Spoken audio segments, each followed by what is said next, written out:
Yeah, we just saw Anti-Ran. Save birds! Save birds! Don't kill! Don't kill! Can someone please get this maniac out of here? I'm trying to have a conversation. Save birds! Save birds! Don't kill! Don't kill! Told you. Hello, Jimmy. You've been picking at the Buddymeister long enough. Time for a change.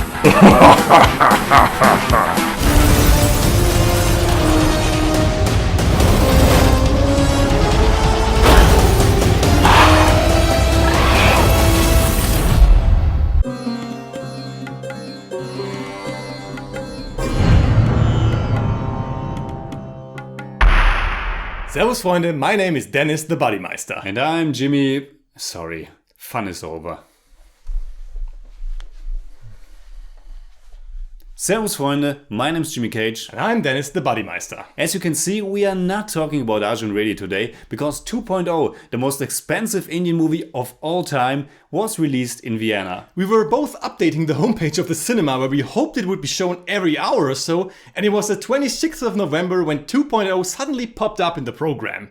We immediately made reservations for the Tamil 3D version and then saw it on the 29th. We have just seen the first film Anti-Ran, which was also written and directed by Shankar, just a few weeks ago, and we enjoyed it for what it was. So of course we were looking forward to check out 2.0, because it is very likely the biggest event film from India this year. But I would be lying if I said that this was a good movie. Ooh, cheap shot. Am I lying? No, unfortunately not. Let's talk about the story first, because 2.0 hasn't really got one. Oh, and I'm the one who takes the cheap shots. Well, 2.0 is about a threat beyond understanding that needs to be stopped, and that threat is the Fifth Force? The military can't do a thing about it, so Shiti the robot needs to be reinstated. The good as well as the evil version. The connections to 2010's Anti-Ran are obviously there, but you don't need the knowledge from that movie to understand 2.0. We have Rajnikant as Dr. Vasigaran and Chiti on one side, and we have Akshay Kumar's Pakshi Rajan, an ornithologist turned cell phone bird monster, on the other. There are some more characters in the movie, for example the robot Neela, who is more or less Dr. Vasigaran's personal slave, and Dina Bora, the son of the evil professor from Anti-Ran, who was killed by evil Shiti. I put the word characters in quotation marks because if we are honest, 2.0 has no real characters at all. Well, we get to know Pakshi Rajan a little bit more through a 10-minute flashback, which is certainly one of the best, if not the best, sequence in the whole movie. That's true, but in a movie that runs for 150 minutes, that's just not enough. Especially because Pakshi Rajan doesn't make up a big part of the movie. I'm going to throw the word mindless spectacle in the ring right now, because the main focus of 2.0 is special effects driven action and nothing else. Absolutely true. While Anti-Ran at least tried to tell a story, I don't say it succeeded, but it tried. We had this love triangle with Sana, Vasigaran and Chiti, and the minor attempt to talk about the difficulties of artificial intelligence.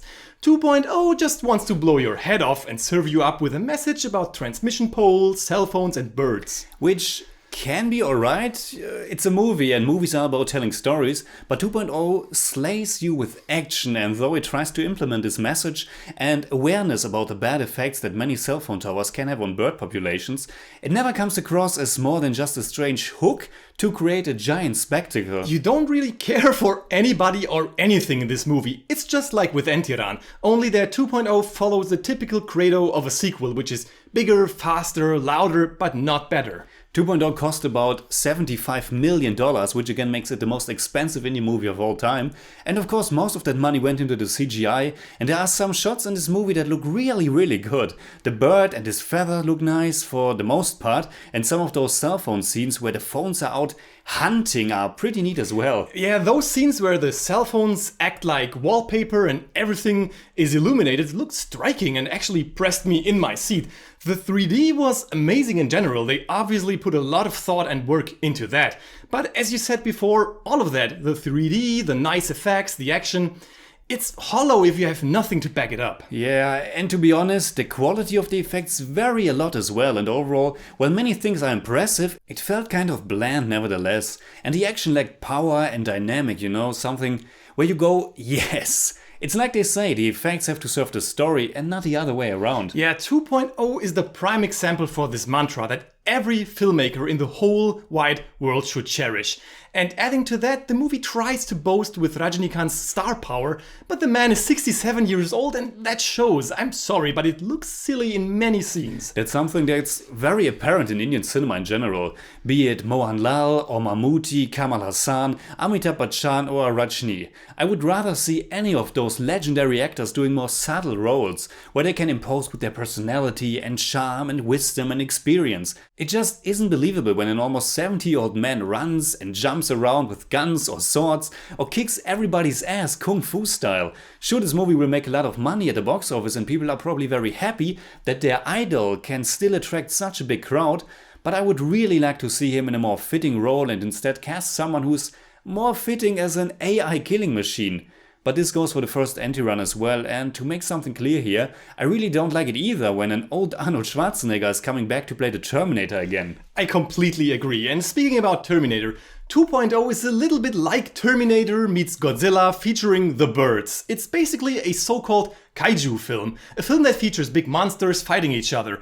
In this case, Chiti the robot and his robot army versus the giant Birdman. And when it comes to those aspects, there were some really fun sequences, but overall I was a bit underwhelmed as well. Some people call Shankar a truly visionary director, but I just can't agree with that, at least for now, because I obviously haven't seen that many movies by the man. But I don't think that there's anything in 2.0 that I haven't seen before. Okay, that might be different with a Tamil audience, but there were also many ideas in this movie that were already in Entiran. Yeah, that's true. The whole evil shitty clone action was nothing new, and the fight in the stadium at the end was rather slow and uninspired. And again, like in Anti-Run, there are barely any rules. Almost anything can happen anytime. That might be cool in some parts, but it also shows you that the script is not elaborate enough to tell a fully formed story. And in a way, it feels like they try to make fun of the audience, or that they think that the audience is stupid. You know what I mean? Shankar's sitting there writing the script thinking, how can I solve this scene? And then he's going, well, I just do this and that. It comes out of nowhere, but people watch this movie anyway.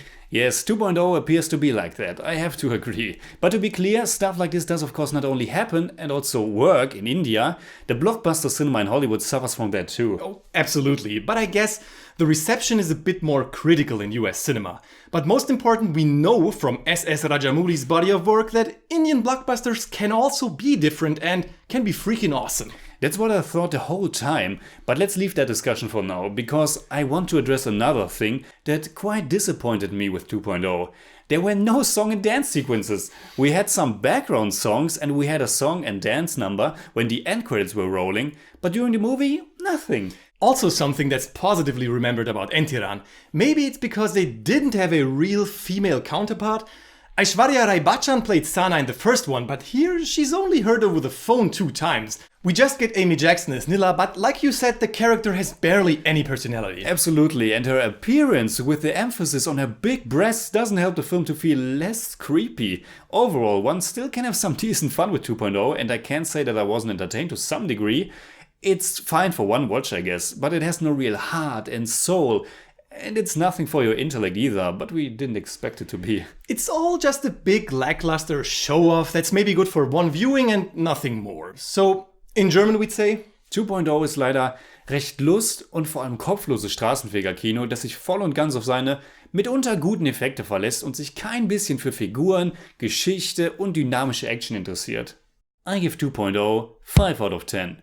It's more like 5.4, but I don't do that. For me, it's also 5 out of 10. It's more like 5.2.0, but I don't do that either.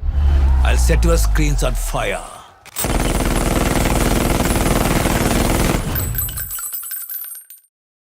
Whenever a movie scores less than 6, we give you 3 better flicks. Our first choice is S.S. Rajamouli's breathtakingly crazy and creative Eager. For our second pick, we go with the original 1933 King Kong, which didn't just feature groundbreaking new special effects, but it also told a beautiful and universal story. And last but certainly not least, a very recent film from Japan, the manga adaptation Inuyashiki, which I will review very shortly. So that's it for today. Please tell us what you thought about Shankar's 2.0. Did you love it? Did you hate it? Are we both just stupid and have lost our minds? And tune in for our next Indian movie review, which will be Arjun Reddy. Until then, you can hit me up on Twitter, Facebook and Instagram simply at The Jimmy Cage. And you can hit me up simply at the Buddymeister. And as always, if you enjoyed this episode, please give us a thumbs up, share, subscribe, whatever you like. And make sure you hit that bell for all we have to tell.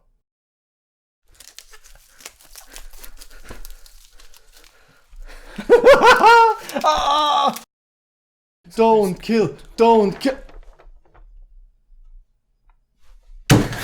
Shit!